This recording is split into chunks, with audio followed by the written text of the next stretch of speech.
Over the past 2 years, COE prices have been rising steadily.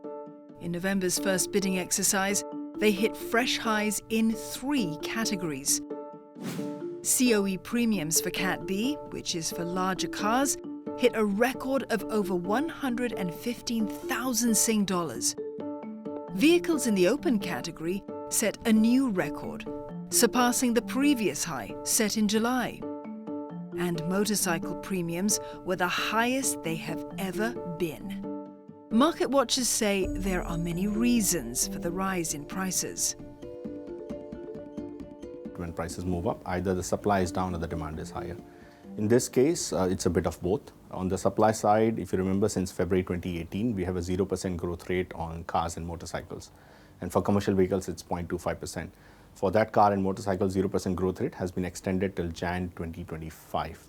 That's one. So which means only when you deregister your car, you don't renew your COE, that COE comes back into the pool, is available for tendering. So if you look at cyclicality, a 10-year cycle, the 2012-2013 period was when the average number of monthly COEs were at its bottom. So the renewals which are coming up are also at a smaller number. On the demand front, yes, there is a healthy demand. On the commercial vehicle side, these commercial vehicle operators are trying to get advantage of the tax benefits that is available right now. And also there is some healthy demand from replacement of older vehicles with EVs, which is what the government is pushing for the locals. There is a rising fleet of private hire vehicles. The commercial taxi operators are actually replacing their older diesel vehicles with more hybrid ones and EV ones. So that's an ongoing process. Some industry players have blamed the rise in prices on the expansion of private hire companies and fleet operators. However, the government has stated that there is no evidence to support this, and the private hire companies have denied it too. What it comes down to is willingness to pay. Whether you're a private car buyer or you're a fleet buyer, does it make financial sense for you to buy a car right now, given the current COE prices?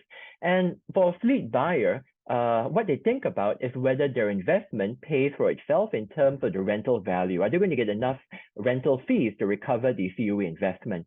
And today, what we see is we have high taxi and private hire fares, and that actually does support elevated rental values. A renter is going to be willing to pay higher prices to rent a car because they can make more money from the fares currently they're elevated. But the question is this, are these high fares going to be sustained over the lifespan of the car? Despite the high prices, online car marketplace Caro says demand for both new and used cars remains strong. Most people see cars really as a necessity, especially for people with families. They need to ferry your kids to school, and probably when the prices are higher, they probably get a car that's slightly older, or a car that's slightly less spec'd compared to what the current price is. But it's difficult to get Singaporeans to give up their cars. And experts agree that as long as there are people willing to bid on the COE, premiums will remain elevated in the medium term. We have a bigger population, more affluent population who would want to buy better cars, right? Then there are families which are growing and they would want to have more than one car. But the idea here is there's a lot of external factors that do come in. The example would be post-COVID recovery, where people are flushed with cash. The influx of rich affluent population which is coming into Singapore. The private vehicle business model moving away from government wanting you to share your fleets rather than having your own vehicles. The fact that taxis are now supposed to move away from diesel and petrol vehicles to EV hybrids and full EVs.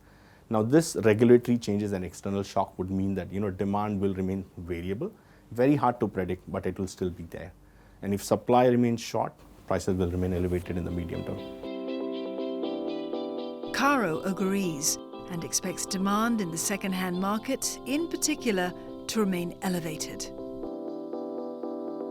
That the supply is low, prices will likely remain high. I think the earliest in which we can see a more significant drop in prices will probably be in 2024, late 2024 to early 2025.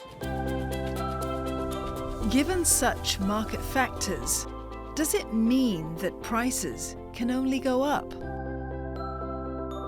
The only reform that I think would actually affect the COE quota would be to deliberately spread out the COE supply over the entire 10-year cycle, so that you've got something more like a similar number of COEs injected into the system every year over that 10-year cycle. It'd be a bit tricky to actually operationalize this, but this is the only method that would actually, I think, affect prices.